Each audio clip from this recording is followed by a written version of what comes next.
Hello, selectors, and welcome back to the Life First Podcast. We're rounding out our Dissonance Diva deck lists here with Mel Midrange. Now, Mel is not amazing, but it's also not bad. So I don't know where I land on Mel. I I did my best to try to make the best deck I could possibly out of it. But sometimes I look at what Mel has to offer here, and I wonder if original Mel is actually still the best green Elrig, at least in my opinion. Um, I don't actually know without some serious playtesting. I know Tiffany is going to be practicing with Mel for quite a while, so she'll let me know. And you guys down in the comments below, tell me what you guys think about Mel as well. Mel is a bit of a weird Disona Elrig for a couple reasons. I think its main reasoning is that I don't know if it's as strong because it gets coins, but then also the coins really only help with one Signy because you can't really put coin stuff in a deck that is also a Disona deck. So it's got a little bit of identity crisis on that front. That being said, S Lancer's good. You can't say S Lancer's not good. So let's just read it and talk about it. So it is a level 3 green Elrig that when you, over the course of it, you get 3 coins earlier on, you get 2 coins here. So you get a total of 5 coins throughout the game. Its ability is auto at the beginning of your attack phase of all the Signy on your field are Disona, and they've got to be all Disona, which I think I don't love here, but they've got to be all Disona. Target one Signy on your opponent on your field, and then it gets plus 5,000 power until end of turn. You may also pay 1 in green, and if you do, that Signy gets S Lancer. So you have to target a Signy to get 5,000, and that Signy can get S Lancer. It doesn't. You can't split it up, which is a little annoying, but fine, I suppose. It's got an action. It's probably going to be a once a game action. You got to spend green and 2 to also exceed 4 and shuffle your deck. Then add the top card of your life cloth or add the top card of your deck to your life cloth. So you regrow 1 life cloth, right? And it theoretically could have a life burst on it, which is pretty cool, but it's going to be random. That means that, just generally speaking here, you're going to be in a scenario where you need enter, right? This deck is already asking for a lot of enter, and it gives you no enter, right? You're not like enter charging at the beginning of the turn like you do normally with green Elrigs. This deck is a green deck that is enter starved. And so you've got to figure out ways to get enter into this deck. That's first and foremost is what I'm reading from this. Once you say, all right, well, we are playing a green deck, therefore I can check that box off. I'm sure I have green cards that enter charge me. Once you get that box checked off, the rest of it looks pretty good. Assuming that you have the enter to pay for your once per game ability, your exceed 4 ability. That is good because it allows you to just get the game going a little bit longer, and also you get a kind of rebate, right? When someone hits that life cloth, you get an enter off of it. So it's not the worst in the world. You get paid back a little bit in terms of enter. And then being able to get something plus 5,000 power has always been historically pretty good, but pretty average on your Elrig. You prefer your Signies pump themselves up or something like that. But it does give you the flexibility of being able to basically choose a Signy and say it won't get killed by a Machina Smash or some kind of Vanish 10k or less effect. You also get to get S Lancer. Now, S Lancer is actually the best thing on this card, period. S Lancer allows you to win the game, right? If the opponent has no life cloth, you just straight up you just win the game. You deal damage and you win the game. I guess you don't straight up win the game. You deal a damage, though, which is better than Lancer. And Lancer also historically gets around some weird interactions like preventing damage. So let's assume you fixed your enter situation. Everything on this card then ends up being pretty good, and you've got to figure out a way to spend your coins. Luckily, your partner Signy does have the ability to spend coins. Let's just go ahead and look at that one real quick. That'll be Stove. while there's a Mel on your field, this Signy gets plus 5,000 power for each card under it. At the beginning of your attack phase, you can take one Disona card from under it and put it into your enter zone. Look at that. You're solving some of your enter issues with it. And then you also get the ability to put the top 2 cards of your deck under this Signy face up. And you can also spend 5 coins. If you do, you can give it Lancer till end of turn. It's also got, honestly, one of the best life bursts that green can offer you, which is target Signy on your opponent's field with power 7,000 or higher, and you can vanish it. Which is surprisingly relevant. Most people swing with their smallest thing first and then get punished later when this vanishes something anyways. It doesn't say upped, which is great. You always usually have a target for it. So this ends up being a great life burst. Most games, what you'll end up seeing is your first stove will be an Enter Charge 1 15,000 with life burst, or with Lancer. Then after that, it's just going to be pretty average, just being a 15,000 15,000 and 15,000 for both turns for what it's worth, so it's a bit of a wall. That also enter charges you one. So the first stove is worth a lot, the second and third one are worth a lot less than the real life. I guess that's like real life, right? Like, one stove is good, but 2 probably is too many. Too many stoves at that point. So, okay, we solved a little bit of our enter with this Signy. How else can we do it? Well, just jumping straight into to it, I'm running 3 Grow Wings. Again, I need enter more than I need cards. Grow Wings, yes, can give you cards as well at the cost of enter. But this, if you draw extra cards, you can convert them into just straight up enter. And I think that this appreciates that a lot. And then 4 Ivy, because you just need the enter. Straight up, this is an enter charge thing. You just need the enter. Simple as that, right? So then that is still not a ton of enter charge in the deck. I mean, it's enough that you get some started here, but there's no like level 1 bang to give you enter. You're not getting any enter from any other sources. So we gotta solve some of that here in the in our Elrig deck. Now, I was tempted to run Machina Repair for that specific reason, because again, when you add a card to your life cloth, theoretically you get that card back into your enter. That would be a similar way to do it here, but I decided against it because I think you also need cards in hand. I mean, straight up, that's a thing, is having cards in hand to play Wixoss is kind of important. So you've got to balance the two, and I think this is a pretty good balance to do this. And I ended up thinking, well, rather than playing an extra green, which I really didn't want to do because I wanted to play Lancer in the dark, I ended up deciding to go with the new Eldora line. Now, a lot of you guys probably haven't played with the new Eldora line. I did at least get the opportunity to do it in Neats, the head judge of US Wecross. He holds these 3v3 tournaments, and it was legal for us to play any assists from the game in Diva, so that way we could have any 3v3 ready for us. 3v3 pairing. Regardless, I agreed to my team that I wanted to play Eldora assist, strictly just because I wanted to learn more about Eldora's assists line, because it seemed good, and I just wanted to wrap my brain around it because it's very strange how it works. And how it works ends up being is that you basically play Eldora Searcher and Eldora Burst Rush in the same turn circulation. So on your turn, you play, whether it's turn 2 or turn 3, you play this to draw a card. You look at the top card of your life cloth.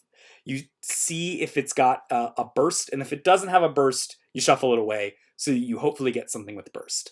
This is also kind of a cool thing you can do with Mel. It's very small, but it's worth mentioning that with Mel's ability, you can add a random card to the top card of your deck. So this also gives you a chance to like kind of figure it out and try to get more chances at that being a life burst. Eldora Burst Rush, though, triggers, you'd play it on your opponent's main phase. Hopefully they've opened up 2 or 3 lanes and you can get the most use out of this because of it.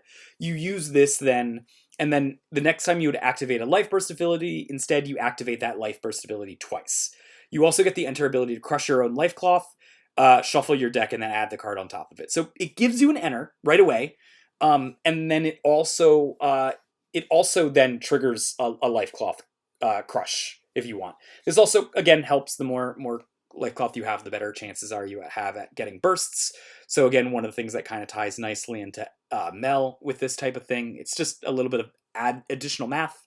But so this gets you an enter and is free, right? So you gain an enter, which is great.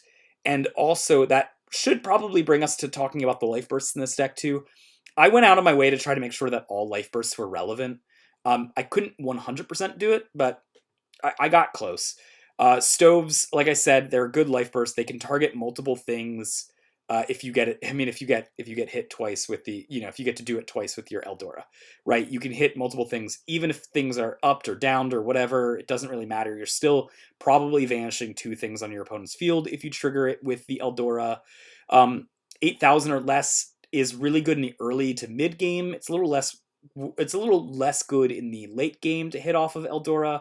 But I think it's good. I talked about how this card specifically has a Wombo combo with Werewolf, where it can pump your Werewolf up to 8,000 when it attacks. Werewolf also can get Lancer. This isn't necessarily Lancer Tribal, but Lancer is a good thing to have.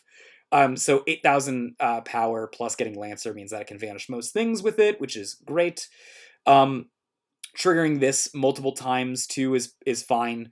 This gives you enter. That's the main reason why this specific card is in the deck, is because its life burst gives you enter, and getting extra enter off of this is great for this enter hungry deck. And then the next time you take damage from an Elrig this turn, you don't take that damage. It's probably not super great in this meta. It's good against some random Elrigs that do multiple damage to you. But it's fine to get doubled by Eldora. That's one of the reasons why it's at a 2 of, is because I didn't love it, and I needed a little bit more green, and I needed a little bit more enter, and so this kind of played at both of those things. This, however, is really great. This card, as a level 3, you see it quite often pop up in my my decks that I've been building for the Disonas. Gets you back a level 3 to the field, which means that generally speaking in this deck, it's going to be not really Stove that you're bringing back to the field, but it's probably going to be your Mill 6 card here, or it's going to be Bang, or even Tamago. Tamago actually draws you cards in this deck. Let me go ahead and get the English version up. Tamago draws you basically 2 cards when you use this, and I think this deck needs a certain amount of card draws. I think it's a little weak to discard, so I actually don't mind getting that back with the ability to do it. But Bang's got a really, really good ability to bring back as well. Having 3 or more Disona means that, yeah, you're trying to enter charge a lot for it. You get Shadow level 3 or higher, and then the once per turn action ability is you pay 2, and you can put Signy on your opponent's field with power 10,000 or less into their enter, or they put it in there. It's non-targeting. So that's one of the reasons why this card's particularly good in this deck, but it's also got its life burst, where you can target 1 Disona in your trash and add it to your hand or put it on the field. Between the 3 growths that you have, the 3 grow wings here, and the 4 here, that's 7 ways to put things directly onto the field. Potentially 7 ways to put 2 things directly onto the field with an Eldora. So I really enjoy that ability. I think it can shut a lot of things down, which is one of the reasons why I have this card, which I don't generally like, to be clear. Palabi in the deck. Palabi is just sort of like Yuki at home. It's a level 1 that vanilla something. That's way better to throw out on your opponent's turn than it is to play on your turn. It's okay on your turn. Its life burst is really not that great, but hey, its life burst allows you to basically choose one. All your opponents Signy lose abilities and draw 2 cards. You're probably going to use one and then the other. If you double hit with this with Eldora, you'll end up choosing to get rid of Assassin and then also draw 2 cards, which is fine in that scenario. So this is arguably the worst life burst here, but it's still relevant life burst. This is probably maybe the worst life burst to hit double on, but it's probably a better life burst to hit a single one on. And then guard's always good. There's nothing else to say about it. Hitting a double guard means that you can probably bring back a guard and then also bring back a Bang or a Tamago to draw more cards. So let's talk about the what's in this pile over here. I'm using Unknown Memory as a piece. And Unknown Memory is particularly good if you're running 2 Elrigs that share the same color on your field. We aren't. We are using this, we are being very honest with this card. This card has the option to target level 2 or lower Signy on your opponent's field, vanish it, you can draw 2 cards, or you can enter charge 2. All of those modes seem relevant in different matchups, more so than me playing a Xenocluster, for example. Because this deck doesn't necessarily roll over to Enterburn. It doesn't also roll over to discard like some other decks would. And those decks, I think you want to run a Xenocluster. This one, I think the flexibility of choice, even if it's only a single choice, is worth it. There will probably be better cards in the future that you could run as your second piece other than this. Right now, I wasn't interested in any of the pieces that have the color restrictions for the Elrigs.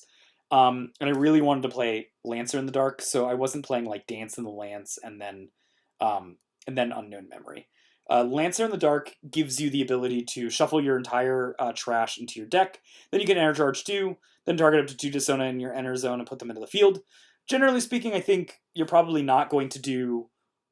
It basically says you're either enter charging 2 or you're drawing 2. I think you're probably going to do some kind of mix. You're probably enter charge 2, put 1 into the field.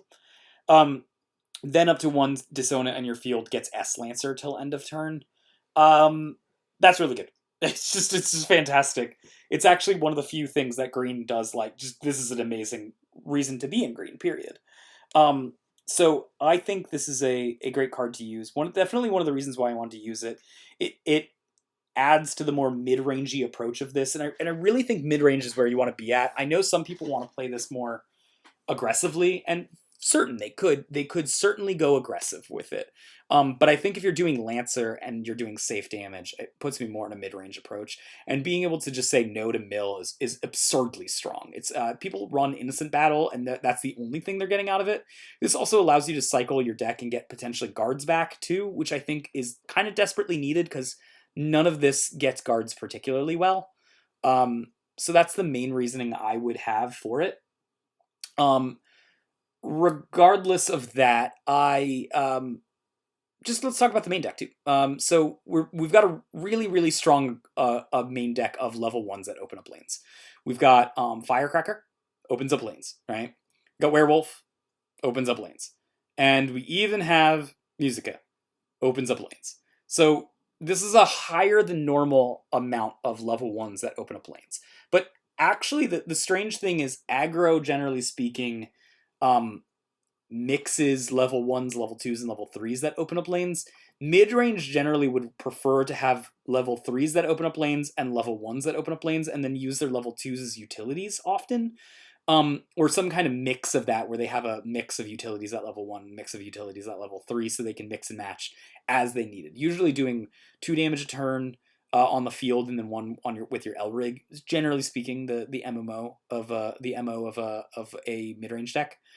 So this may seem higher than normal, but it's actually not that higher than normal. This will allow you to do early game damaging of your opponent, while late game you can decide whether or not to go for defense or whether to go for offense by playing these, or by playing level 3s that can get you a little bit more bang for your buck on that front, like for example Stove, which is a 15k. That's basically all of our level 1s are dedicated towards damage, with the exception of this, which is honestly still dedicated towards damage. And then this card, which is not necessarily dedicated towards damage, but is a good utility Signy to have in your trash or your enter and use it as sort of a toolboxing. Our level 2 is specifically dedicated to getting back our level 3s that give us some power, like Tamago or Bang, or they are this is a walling Signy. It's not my favorite one, but you know, it does the job. It can turn a game. So it's fine. It's just something we needed a little bit more green, and I think this does the job that you needed to do. And then Ivy again, which NR charges. And then our top end, we've talked about briefly, but of course Stove ends up being very good aggressive card and defensive card on its first one. Then after that, it's basically purely a defensive card. Whereas Bang ends up being kind of an aggressive card the whole way through, but can be defensive. And Tamago just utility. It just gets you back. It just gets you back some cards. And then Mill 6, you can use this a couple times if you need to kind of get like the last bit of damage against stall decks that are trying to stall you out potentially. Overall, I think it's actually a pretty strong deck. I think its setup is pretty good. There's a world where instead of running Mel, this new Mel, you just run the old Mel and you just still run this main deck, and it might be better because it just gives you more more kind of like utility rather than straight up end game damage. I'm not sure where I fall on that yet. I think Japan might be underutilizing Mel a little bit because Hanyo was so strong and they prefer to use Hanyo. And I think there's some amount of overlap between certain players, and you get this with Japan too, where this deck is less popular in Japan, but that's because another deck which is got usually has the same people who would play the other deck are playing this deck instead. And I think that might be the case here with Hanyo and Mel. Either way, I think a lot of people were looking for a green deck to play, and I think this actually is a pretty solid green deck to play for the next couple months. It gets more solid in the next set as well. So let me know how you guys think about Mel.